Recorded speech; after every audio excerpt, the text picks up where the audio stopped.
Hey, it's Patrick from J&P Cycles.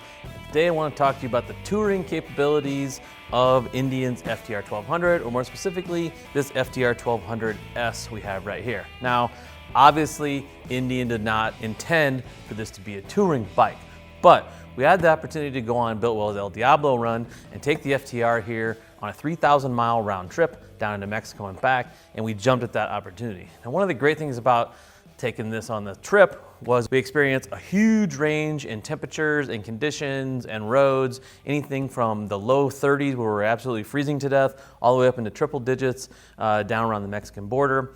All kinds of roads, dirt roads, sand, highway conditions. We put it through everything. We put this bike in a position really that it wasn't supposed to be in, and it actually performed pretty well. So right away, kind of the first thing you think of when you say, okay, we're gonna take this bike on a long trip, one of the things you think of is it gonna be comfortable?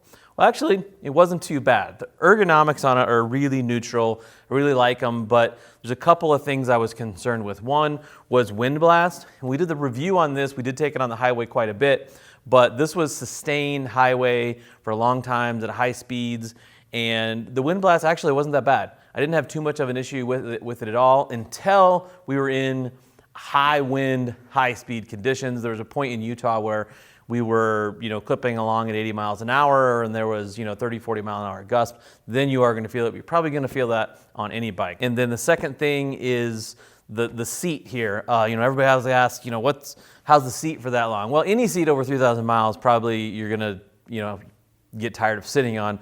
This one was kind of no different. Actually, I sat on the seat all the way down there, didn't use any type of seat pad or anything, had no issues. On the way back, I did throw a little seat pad on it. I would recommend if you're gonna go on a trip of a couple thousand miles or so, just pack one to give yourself a different kind of feel to the seat. I did use it towards the end of the trip, like a wild ass type pad, and it was helpful. Because again, this isn't a touring seat. It's not meant to be a touring seat, it definitely isn't. But I'd say for what we ask it to do, it performed really, really well.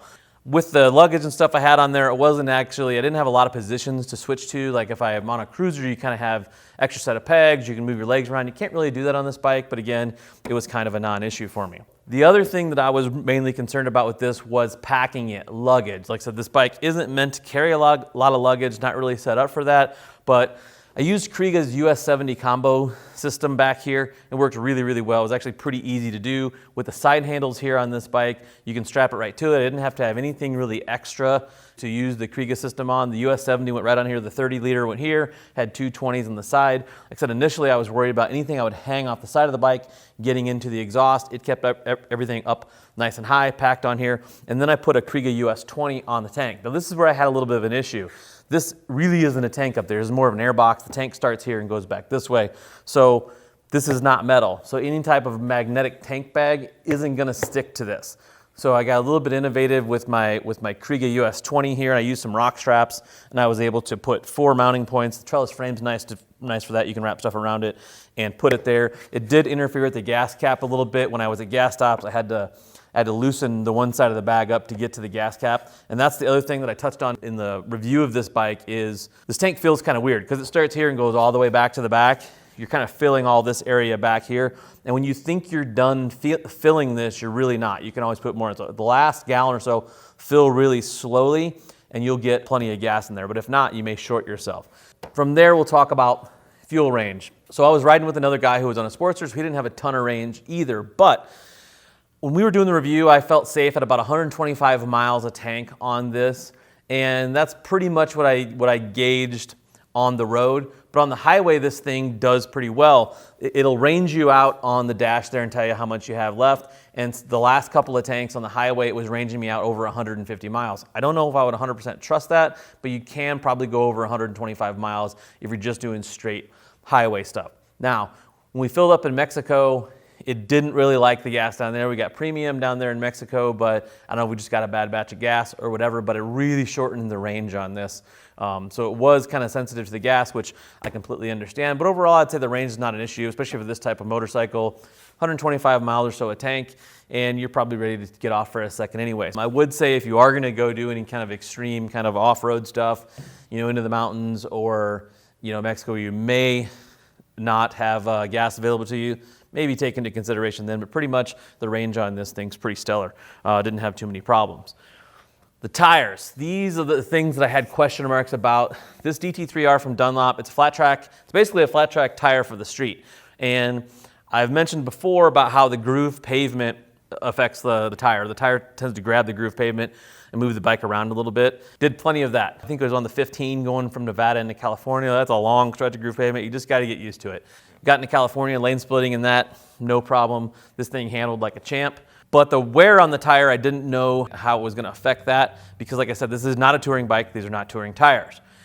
Did see some wear on the rear tire after the 3,000-mile trip. Still have some left, but it noticeably wore down the center of the tire because, like I said, these aren't necessarily touring tires, just made for on-off-road performance. They do really well at that. That was a plus. The other nice thing about this thing going down the road for long periods of time is this S model here has cruise control on it, which is really kind of out there for a bike that's built like this, you know, kind of a very, very sporty bike. You don't always get cruise control. The cruise control was a godsend. I've never had it on a bike like this. You know, when if I'm on baggers or something, I kind of expect it. A bike like this, cruise control really, really helps. You can just relax a little more, kind of loosen your grip on the bars. The cruise control was a big plus, as was the ABS. I just basically left the ABS on.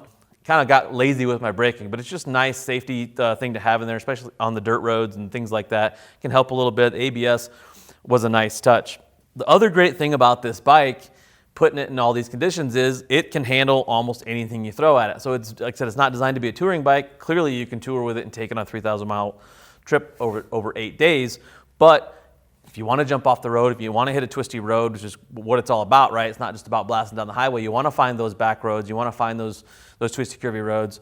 You are set. Whereas maybe with a touring bike, you got a big, heavy bagger.